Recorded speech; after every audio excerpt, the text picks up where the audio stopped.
watching the station that's working for you. Now, WMAR 2 News. I'm Christian Schaefer with your WMAR 2 News update. Baltimore City Mayor Catherine Pugh is out of the hospital and talking about that controversial book deal she made with the University of Maryland Medical System while she was on its board of directors. The mayor talked with the media hours after being discharged from the hospital where she was treated for pneumonia. She did not take any questions, but she did go over the timeline from when she first wrote A Healthy Holly book. She said there was no formal contract between her and the medical system to purchase 100,000 copies of that book, which she says she regrets. In hindsight, this arrangement with the University of Maryland Medical System was a regrettable mistake. I also wish to apologize for causing any reputational damage to the University of Maryland Medical System. Now, the mayor also said there are a few thousand books sitting in the warehouse off Pulaski Highway that were never given out to children in Baltimore City. She also talked about this clothing line she wanted to include with her Healthy Holly movement. She says she is working to retrieve the books so they can be distributed to students in the Baltimore City public school system. Several shootings in Baltimore City on Thursday afternoon, including one where 4 people were shot. The quadruple shooting on Boston Street in the O'Donnell Heights area of southeast Baltimore. 2 men rushed to the hospital around 4 o'clock yesterday afternoon, and then just a short time later, 2 more men showed up at the hospital with gunshot wounds, and police believe all 4 were shot in that same incident. Dozens of shots fired at that scene. Earlier yesterday, a 39-year-old man was shot and killed on West Franklin Street, a few blocks outside MLK Boulevard in West Baltimore.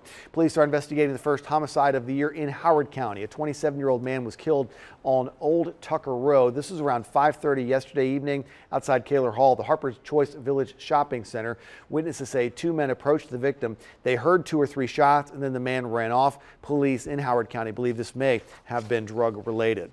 Lawmakers in Annapolis have voted to override 2 of the 3 bills that Governor Hogan vetoed earlier this week. The first is that minimum wage bill, so Maryland will become the 6th state to increase its minimum wage to $15 an hour. Right now, it's $10.10 an hour. The increase will be phased in and wind up being $15 an hour in the year 2025. Now, if a business has 14 employees or fewer, it would have an extra year to get to $15. And the comptroller's office will have less control. The General Assembly has stripped Peter Francho's authority to regulate sales of tobacco and alcohol. Lawmakers now going to create their own commission to do that job. That change will take effect next year. The other bill that lawmakers could still choose to override the governor's veto is the one about the school start dates. It would let the counties choose when to start school every year instead of being required to start after Labor Day, as was put forward in the governor's executive order back in 2016. Now from WMAR 2 News, Maryland's most accurate forecast.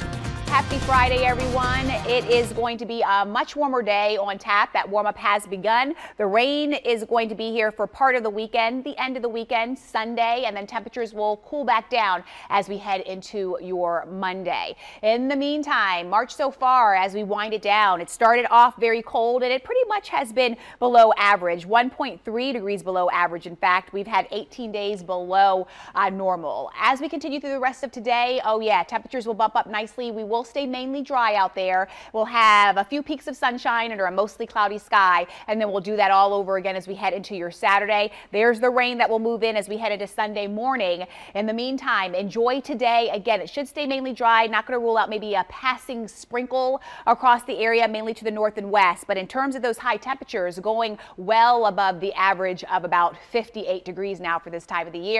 We'll hit possibly 70 degrees, but we will hit mid-70s as we head towards Saturday. Breezy on Saturday and Sunday with that rain passing, and then much cooler with ample sunshine by Monday, Christian. Right now, opening day is looking pretty good next week at Camden Yards. Thanks, Lynette. Stick with us online at WMAR2news.com all day for updates on your top stories and your breaking news. And for news and weather on the go, you can download the WMAR 2 News app. We got live radar on there, and you can get breaking news alerts sent straight to your phone.